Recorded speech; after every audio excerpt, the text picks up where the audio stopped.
अगर सड़कें सूनी हो जाएंगी तो संसद आवारा हो जाती है। वही हाल इस समय प्रदेश की सरकार का है। विद्यार्थी सड़कों पे नहीं आ रहा है, अपनी बातें नहीं रख पा रहा है, इसीलिए सरकार बिल्कुल आवारा हो चुकी है। कोटेशन लिखा है कि हमारे पुरखे आधी रात को हल चलाए ताकि हम कलम चला सकें। हमारे पुरखे आधी रात को हल चलाए ताकि हम कलम चला सकें। कलम का फर्ज है हल के लिए लड़ना और लिखना। तो हम लोग लड़ेंगे, लिखेंगे और अपने हक और अधिकारों को मांगेंगे।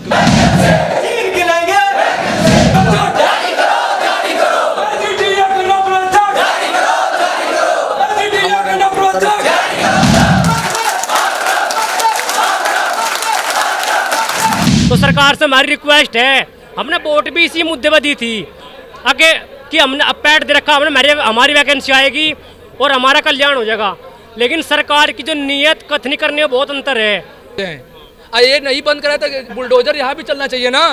बुलडोजर का है हर जगह, गरीबों भी चल रहा है, बुलडोजर यहाँ भी चलना चाहिए। तोड़ ताड़ हटा दीजिए, आयोग इन लोग को बर्खास्त कर दीजिए। जब ये अपना कृषि को समर्पित कर दिए अपना तन मन धन, तो हमें हमारा योगी की 2.0 सरकार ने अपने चुनाव से पहले चुनावी मंचों से दावा और वादा किया था कि प्रदेश में सभी विभागों के जो युवा निकल रहे हैं उनको रोजगार दिया जाएगा, युवाओं की नौकरियों का विशेष ध्यान रखा जाएगा। मगर योगी सरकार क्या दूसरे कार्यकाल शुरू हो चुका है, मंत्रियों को उनके विभाग मिल चुके हैं, पूरी सारी तरह सबको जो है जो काम था वो दे दिया जा चुका है। मगर उसके इन तमाम जो है कामों के बीच में अब भी जो कृषि छात्र हैं वो राजधानी लखनऊ में लंबे समय से विरोध प्रदर्शन कर रहे हैं। हम तस्वीर आपको एक बार दिखाना चाहेंगे।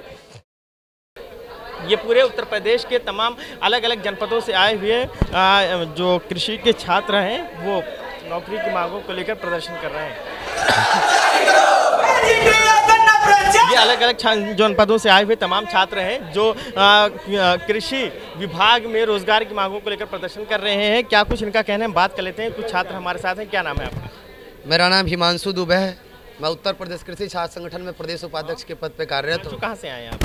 मैं कुशीनगर गोरखपुर का रहने वाला हूँ। मैं चंद्रशेखर आजाद कृषि एवं प्रौद्योगिकी विश्वविद्यालय में MSc कृषि एंटोमोलॉजी द्वितीय वर्ष का छात्र हूँ।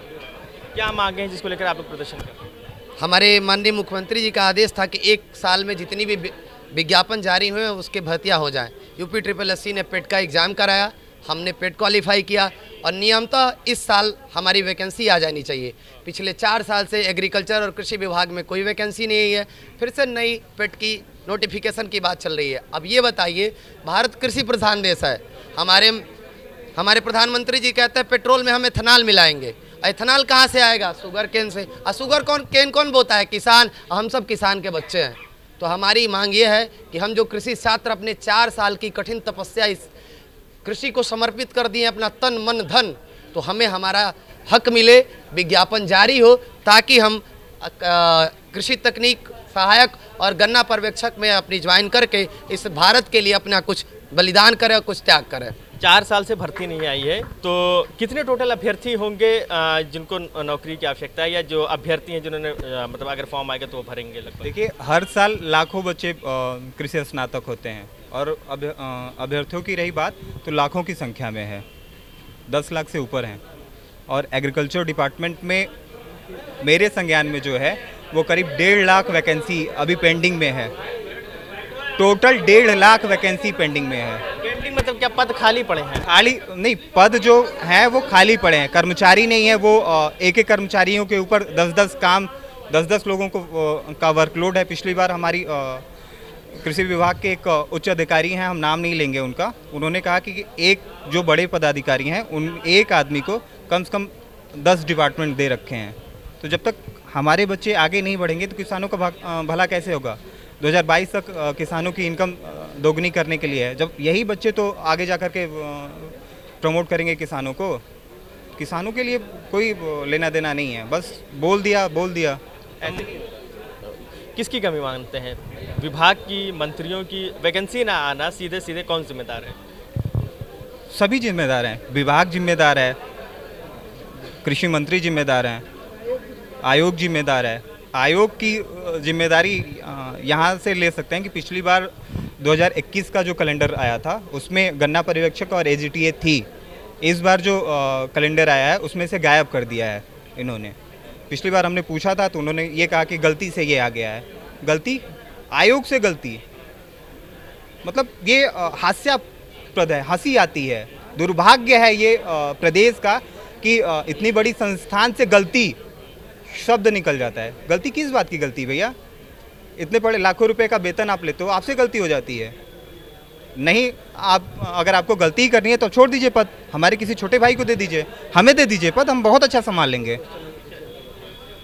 लंबे समय से धरना दे रहे हैं, रिजल्ट कुछ आ नहीं रहा है, कैसे काम चलेगा? पिछली बार भी धरना दिया था 25 अप्रैल को और 25-26 में। उसके बाद इन्होंने बताया था कि 30-35 दिन बाद आपका नोटिफिकेशन आ जाएगा। फिर उन्होंने नया कैलेंडर जारी किया। नए कैलेंडर में इन्होंने वैकेंसी ही नहीं रखी, पिछले कैलेंडर में थी और इसमें नहीं है। जबकि जब पेट आया था उस समय भी कहा था कि इस पेट के अंतर्गत इतनी वैकेंसियाँ भरेंगे। एग्ज़ाम डेट भी आ गई थी। इसके पहले सबसे बड़ी वैकेंसी जो एएनएम वाली थी उनका इन्होंने नोटिफिकेशन निकाला, फॉर्म भरवा लिया, एग्ज़ाम करवा लिया, रिजल्ट दे दिया, डॉक्यूमेंट्स वेरिफिकेशन आ गए हैं। लेकिन एजीटी और गन्ना पर्यवेक्षक का ना तो कोई सिलेबस जारी हुआ है और ना ही अभी उसका कोई विज्ञापन आया है। और जब यहाँ पे धरना प्रदर्शन किया जाता है तो यही आश्वासन दिया जाता है कि आने वाले समय में आपकी वैकेंसी आएगी। कैलेंडर आया है तो उसमें नहीं है, तो क्या करेंगे बताओ? आयोग क्या कर रहा है, किस तरीके से काम कर रहा है, कोई पता नहीं है। और एग्रीकल्चर के छात्र जो हैं वो सब मायूस है इस समय, क्योंकि अगली पेट की डेट सितंबर दे चुके हैं और जो पिछले पेट के अंतर्गत आनी थी उसमें कोई वो नहीं है कि वो भर्ती पूरी की जाए। उसका दूर दूर तक का पता नहीं है। राजनीतिक मंचों से किसानों के बेहतर भविष्य की बात की जाती है, उनके बच्चों की, थोड़ा सा आगे आ जाइए। राजनीतिक मंचों से किसानों के बेहतर भविष्य की बात की जाती है, उनके बच्चों के, उनके परिवार की, सबकी आय दुगनी की जाएगी, तमाम तरीके की बातें होती हैं। मगर कृषि छात्र हैं और किसान के परिवार के बच्चे ही धरना दे रहे हैं। देखिए, किसानों की स्थिति पहले भी दयनीय रही है भारत में, आज भी दयनीय स्थिति है ना। ये सुधर सकती है और ये देख रहे हैं किस तरह से काम हो रहा है। और ये देख रहे हैं किसान, ये जो कृषि छात्र यहाँ इकट्ठा हुए हैं अपनी वैकेंसी को लेके, पिछले 2021 में जब आयोग ने कैलेंडर निकाला था तो उसमें एजीटीए और गन्ना पर्यवेक्षक की वैकेंसी का जिक्र था कि 2500 वैकेंसी आएगी। फिर सेकेंड कैलेंडर इन्होंने जारी किया तो उसमें वैकेंसी को हटा दिया हमारी गन्ना पर्यवेक्षक और एजीटीए की। तो ये बताइए, जब एक आयोग, एक सरकारी संस्था है, इसमें एक आईएएस पीसीएस रैंक के अधिकारी होते हैं जो एक उच्च अधिकारी माने जाते हैं, इनको एक उच्च जिम्मेदारी दी जाती है। तो ये जब एक तरह से वैकेंसी जब कोई नोटिफिकेशन जारी करते हैं तो बच्चों में एक बहुत खुशी और एक उम्मीद जग जाती है कि जब ये सरकारी संस्था इस तरह से नोटिफिकेशन निकाल रही है तो ज़रूर ये पूरा करेगी। फिर उन्होंने दूसरा कैलेंडर जारी किया तो उसमें हमारी वैकेंसी का कोई जिक्र ही नहीं किया।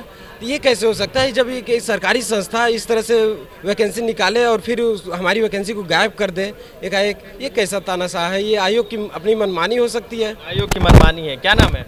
शुभम कुमार। कहाँ से आते हैं? फर्रुखाबाद। जी सर। ये कितना मुश्किल होता है ये धूप में बार बार लखनऊ फर्रुखाबाद करना, फिर यहाँ बैठना, संघर्ष करना, नारे लगाना? सर ये काफ़ी मुश्किल होता है, बहुत ही परेशानियाँ होती हैं। हम लोग सुबह बिना खाए पिए घर से निकले हैं, अभी तक कोई भी जलपान नहीं हुआ है। और ये आयोग की बहुत ही बड़ी विफलता है। 2021 में इन्होंने कहा कि हम वैकेंसी निकाल रहे हैं, विज्ञापन जारी उसमें दिया कि फरवरी मार्च में आपका एग्ज़ाम भी कराएंगे। उसके बाद कोई विज्ञापन नहीं आया। अभी इन्होंने जो नया कैलेंडर जारी किया उसमें अब हमारी एजीटीए गन्ना पर्यवेक्षक वैकेंसी को गायब ही बिल्कुल कर दिया। गायब भी कर दी, भर्ती ही गायब कर दी। ये सरकार एक तरफ कह रही है रोज़गार देंगे, नौकरियां देंगे, किसान कृषि प्रधान देश है हमारा, तो ये पूरी जो सिचुएशन है फिर उसको लेकर क्या कहें? हम सर पिछले इस जो भाई लोगों ने कहा उस पर नहीं जाऊँगा, क्योंकि जो लोग बड़े पिछले बोलते हैं सही बोल रहे हैं।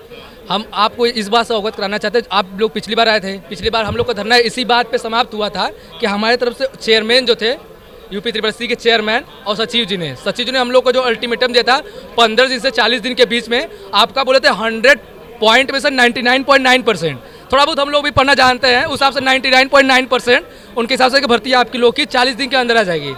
उसके बाद पता चलता है कि सचिव जी का ट्रांसफर हो गया, उनके साथ जो लोग स्टाफ थे उन्होंने पूरा मतलब कि हम लोग से पूरा प्रॉमिस समझ लीजिए, रिटर्न में दिया, लेकिन बाकी प्रॉमिस कर दिए थे कि हम आप लोग को इतने जाइए, आप लोग इतने दिन में आप लोग की भर्ती आ जाएगी, आप लोग 10-10 मेंबर करके 15-15 मेंबर करके बीच में आते रहिएगा, आपको जैसा होगा भर्ती से अवगत करा दीजिएगा। इन लोगों ने तो ऐसा बोल के हम लोग का धरना मतलब कि वो सॉर्ट आउट करा दिया। लेकिन सर पता चला कि इतने दिन बीत हो गए, हमारे बीच में बच्चे जो आए उन लोगों को लालीपाप थमा के बताया आपका 15 दिन में रिलीज हो जाएगा, 5 दिन में रिलीज हो जाएगा, 4 दिन में हो जाएगा। उससे पहले सर देखिए कैलेंडर जारी हुआ था, फरवरी में डेट दिया गया था एग्जाम का, नहीं हुआ, 22 का आ गया कैलेंडर, फरवरी में जो एग्जाम था पोस्टपोन कर दिया। अब पता चल रहा है UP-SSC के कुछ इंटरनली रिसोर्सेज से कि यह भर्ती 2022 PT के बाद आएगी। 2022 के पीटी की बात आएगी, ये आज की न्यूज़ है। तो हम लोग यूपी ट्रिपल सी बस कहेंगे सर, यूपीएससी भी आयोग है, यूपीपीएससी भी आयोग है, ये लोग कैलेंडर रिलीज करते हैं तो उस पर अमल करते हैं। ये नहीं बंद करा था, बुलडोजर यहाँ भी चलना चाहिए ना। बुलडोजर का है हर जगह, गरीबों भी चल रहा है, बुलडोजर यहाँ भी चलना चाहिए। तोड़ ताड़ हटा दीजिए, आयोग इन लोग को बर्खास्त कर दीजिए। जब ये अपना इतना बड़ा अंग्रेज कहा जाता है कि अंग्रेज जब इंडिया छोड़ के गए थे तो दुनिया की रेलवे के जो सब मजबूत चीज छोड़ के गए थे वो था यूपीएससी। तो मान लीजिए सेंट्रल सरकार की विफलता मानते हैं सर, सरकार की पूरी तरह विफलता है यहाँ पे। सरकार ठीक है sir, UP triple C independent body है, लेकिन आप लोग जब बोल रहे हैं 100 दिन का जो अपना कार्यकाल दिए और जो कैलेंडर आपका आया उसमें कहाँ ये अमल हो रहा है? आप लोग कैलेंडर क्यों जारी करते हैं? आप लोग कैलेंडर नहीं जारी करते तो हम लोग नहीं आते। कैलेंडर में जब आप लोग जारी किए हैं 2500 प्लस पोस्ट दीजिए। एग्रीकल्चर डिपार्टमेंट हम लोग को बोल रहा है कि आप लोग की अधियाचना चली गई है, शुगर केन डिपार्टमेंट बोल रहा है आप लोग की अधियाचना चली गई है। मजाक बनाए हुए हैं बस, यही सर हमारा कहने का मतलब कि अब एक दूसरे के पाले में गेंद डाल रहे हैं। ये अपने ही पाले में गेंद किसी दूसरे में नहीं डाल रहे हैं। इन्हीं के अंडर में सब चीज़, इनके पास अधियाचना, इनके पास रिलीज करने की अथॉरिटी है। सरकार को इस पर ध्यान देना चाहिए, सरकार को बोलना चाहिए। इसमें नहीं सरकार पूरी निष्पक्ष है भाई, ऐसी बात नहीं है, लेकिन सर ये इनकी रिस्पॉन्सिबिलिटी है। आयोग किस लिए बना है? बच्चों के लिए, लेकिन यहाँ कर रहे हैं आप अपनी भूमिका नहीं निभा रहा है। हाँ, क्या मैं ये कहना चाह रहा हूँ, अभी आपने एक सवाल, बहुत अच्छा सवाल किया कि आप लोग कैसे आए इतनी गर्मी को सहन करके। तो मैं आपको बताना चाहता हूँ, हम लोग बहुत निम्न परिवार से आते हैं सर। निम्न परिवार से हमारे बाप दादे गेहूं बेच के हमको पढ़ाए और गेहूं और मक्का बेच के पैसा देते हैं, जिससे हम लोग यहाँ तक आंदोलन करने आते हैं। ये स्थिति है सर हमारी, क्योंकि एक प्रोफेसर हुए, उन्होंने एक शब्द, एक कोटेशन लिखा है कि हमारे पुरखे आधी रात को हल चलाए ताकि हम कलम चला सकें। हमारे पुरखे आधी रात को हल चलाए ताकि हम कलम चला सकें। कलम का फ़र्ज है हल के लिए लड़ना और लिखना। तो हम लोग लड़ेंगे, लिखेंगे और अपने हक और अधिकारों को मांगेंगे, क्योंकि डॉक्टर राम मनोहर लोहिया कहा करते थे कि जिंदा कौमें 5 साल का इंतजार नहीं करती, अपने हक और अपने अधिकारों के लिए लड़ना चाहिए। अगर सड़कें सूनी हो जाएंगी तो संसद आवारा हो जाती है। वही हाल इस समय प्रदेश की सरकार का है। विद्यार्थी सड़कों पे नहीं आ रहा है, अपनी बातें नहीं रख पा रहा है, इसीलिए सरकार बिल्कुल आवारा हो चुकी है। तो इसलिए हम बस यही कहना चाहते हैं विनम्र पूर्वक कि सरकार हमारी बातों को ध्यान दे और जल्द से जल्द हमारा नोटिफिकेशन जारी कर दे। और ये भी अवगत कराना चाहते हो उन हुक्मरानों तक हमारी आवाज़ पहुंचा दो। यहाँ से जब तक नहीं हटेंगे, चाहे हम लोग कुछ भी हो जाए, जब तक नहीं हटेंगे, जब तक यहाँ विज्ञापन जारी नहीं कर देंगे, आयोग SSC आयोग विज्ञापन नहीं जारी कर देगा, तब तक हटेंगे नहीं। चाहे यहाँ बुलडोजर चले, चाहे हमारे घर बुलडोजर चले, चाहे यूपी SSC बुलडोजर बैठेंगे तो यहीं बैठेंगे। ये हमारी मांगे हैं सर। कहाँ से हैं आप? मैं मुजफ्फरनगर से हूँ सर, मेरा नाम दीपक कुमार है। हम ये चाहते हैं, हमें सरकार से लैपटॉप फ़ोन नहीं चाहिए बिल्कुल भी। सरकार लैपटॉप फ़ोन बांट रहे हमें बिल्कुल नहीं चाहिए। हमें हमारे बेरोजगार दूर नहीं कर सकता, हमें चाहिए रोजगार। और जो सरकार ने, आयोग ने लिखित में वैकेंसी जारी की थी, हम तो नहीं मांग रहे हैं। हम एक्स्ट्रा कोई हमारी अलग से मांगनी है। अगर वैकेंसी हम सरकार से आयोग पर थोप रहे, ये सरकार पर सरकार गिनाती है हमने लैपटॉप दिया, टैबलेट दिया, फ़ोन दिया, राशन दिया, कहती है इससे भी लोगों की ज़रूरत है। लैपटॉप और फोन तो सब पे है, उससे तो बेरोजगारी बढ़ रही, बट फोन सब पे है। पहले से सरकार जो 1000 तो 2000 करोड़ लगा रही है बांटने में, वो तो वेस्ट जा रहा बिल्कुल। आप रोजगार दो, हमारी वैकेंसी निकाल लो, जो फार्म भर जाओ, फीस कम करो, वो बेहतर हमारे लिए। हमें फ़ोन नहीं चाहिए, हमें लैपटॉप टैबलेट नहीं चाहिए, हमें रोजगार चाहिए। हम रोजगार के मारे हुए हैं। अगर हमारे पास रोजगार होगा तो हम सब कुछ खरीद लगे। तो सरकार से हमारी रिक्वेस्ट है, हमने वोट भी इसी मुद्दे पर दी थी आगे कि हमने अब पैड दे रखा, हमने हमारी वैकेंसी आएगी और हमारा कल्याण हो जाएगा। लेकिन सरकार की जो नीयत कथनी करने में बहुत अंतर है, वो हम बिल्कुल जान रहे हैं। सरकार से हमारी आज रिक्वेस्ट है, आयोग से रिक्वेस्ट है कि हमारी वैकेंसी जारी की जाए, हमारे विज्ञापन जारी की जाए, ताकि हम भी अपना जीवन आगे बढ़ा सकें। क्योंकि हमारा जीवन स्टेम अंधकार में, सभी का जीवन अंधकार में। जिसके पास रोजगार नहीं है उसका क्या जीवन, ना कुछ खा सकते ना पी सकते। अब जितने लड़के आ रहे सुबह तक भूखे प्यासे है, कोई नहीं खा पी रहा, सब अपना इसी में है। हमें कुछ लिखित में आश्वासन मिल जा, जो जहाँ हमें कष्ट झेल के आ रहे, हमारा जो कष्ट है वो कामयाब होवे, सरकार हमारा विज्ञापन जारी करती है। लंबे समय से आप लोग प्रदर्शन कर रहे हैं, विगत कई महीनों तक आपका प्रदर्शन चला, फिर से प्रदर्शन शुरू कर दिया, तो क्या लगता है कि सुनवाई कब और कहाँ होगी? देखिए, बात ऐसी है कि जो यहाँ के आयोग के मुख्य सचिव हैं, मुझे उनकी बात पे 1 पैसे का भी भरोसा नहीं है। मतलब मुख्य सचिव का मतलब एक IAS रैंक का अधिकारी होता है। तो एक IAS रैंक का अधिकारी अगर कुछ बोल रहा है तो मेरे हिसाब से उसको उसका वेटेज होता है, उसका कुछ महत्व होता है। लेकिन इनकी बातों का कोई भी महत्व नहीं है, एक पैसे का महत्व नहीं है। मतलब बोल क्या रहे हैं, कर क्या रहे हैं, कोई मतलब नहीं है।